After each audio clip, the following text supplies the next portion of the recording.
ദിലീപിൻ്റെ കേസ്, ദിലീപുമായി ബന്ധപ്പെട്ട കേസിൽ അതിജീവിതയ്ക്ക് നീതി കിട്ടിയില്ല എന്നൊരു ചർച്ചയാണ് പൊതുസമൂഹത്തിൽ കിടക്കുന്നത്.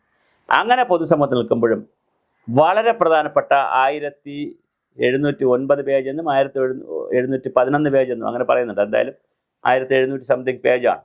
ഈ കവർ പേജ് ഉൾപ്പെടെയൊക്കെ എണ്ണിട്ടാണോ പറയുന്നത് അറിയില്ല. എന്തായാലും അത്രയും പേജുകളുള്ള ഒരു റിപ്പോർട്ടിൽ ഒരു ഭാഗത്ത് പറയുന്നുണ്ട്, ഒരു വനിതയാണ് ഈ കൊട്ടേഷൻ കൊടുത്തത്.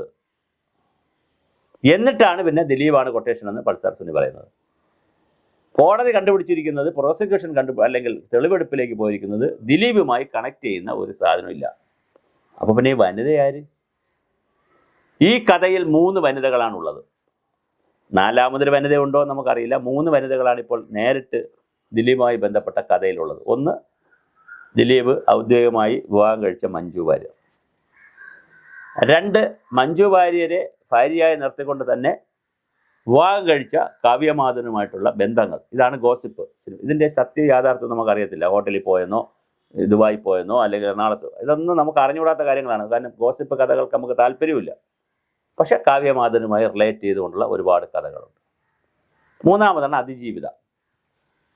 മഞ്ജു വാര്യരുടെ കല്യാണം കഴിച്ചിരിക്കുന്ന ദിലീപ് കാവ്യമാധവനുമായി വയ്ക്കുന്ന ബന്ധത്തിന് അതിർവരമ്പുകൾ വിട്ടങ്ങ് പോവുകയാണെന്ന് അതിജീവിത മഞ്ജു വാര്യരുടെ അടുത്ത് നുണ പറഞ്ഞു കൊടുത്തെന്നും ശരിയായിട്ട് പറഞ്ഞു കൊടുത്തെന്നും ഉള്ളിടത്താണ് ദിലീപ് ഇതിനകത്ത് ശത്രുതയായിട്ട് വരുന്നത്. ദിലീപിൻ്റെ ഒരു കണക്ഷൻ അങ്ങനെയാണ് വരുന്നത്.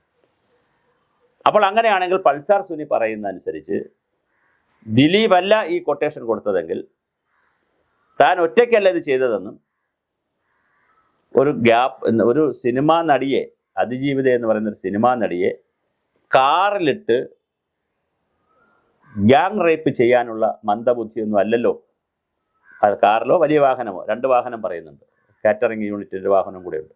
ഏതിലായാലും അതിലിട്ട് മറ്റുള്ളവരുടെ മുമ്പിൽ വെച്ച് ചിത്രീകരിച്ച് വീഡിയോ എടുത്ത് പിന്നെ ബലാത്സംഗം ചെയ്യാനൊന്നുമുള്ള അത്ര വലിയ മന്ദബുദ്ധിയൊന്നും അല്ലല്ലോ പൾസാർ സുനി.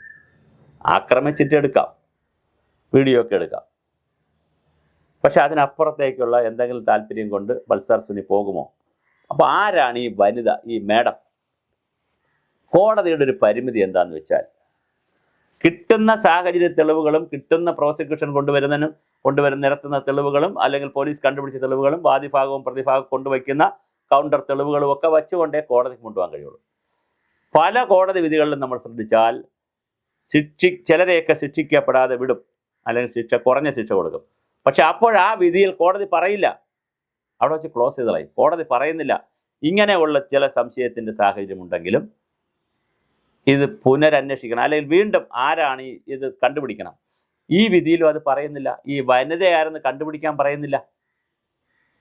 അപ്പോൾ വനിതയാരെന്ന് കണ്ടുപിടിക്കാൻ പറഞ്ഞാലുള്ള കുഴപ്പം, അതും കൂടെ കണ്ടുപിടിച്ചിട്ടേ വിധി ചിലപ്പോൾ കൊടുക്കാൻ പറ്റുള്ളൂ. അങ്ങനെ ഒരു കോംപ്ലിക്കേഷൻ ഉണ്ട്. വനിതയാരെന്ന് കണ്ടുപിടിച്ചിട്ട് വാ, എന്നിട്ട് നമുക്ക് ഇവരുടെ പിന്നെ ശിക്ഷ നടപ്പിലാക്കാം എന്ന് പറഞ്ഞാൽ പ്രശ്നമാണ്. അപ്പോൾ ആരാണ് ഈ വനിത? ഈ കൊട്ടേഷൻ കൊടുത്തത്, അതിജീവിക്കെതിരെ കൊട്ടേഷൻ കൊടുത്ത വനിത ആരാണ്? ഉണ്ടെങ്കിൽ അതും അറിയാൻ കേരള സമൂഹത്തിനും സിനിമാ ലോകത്തിനും വലിയ താല്പര്യമുണ്ട്.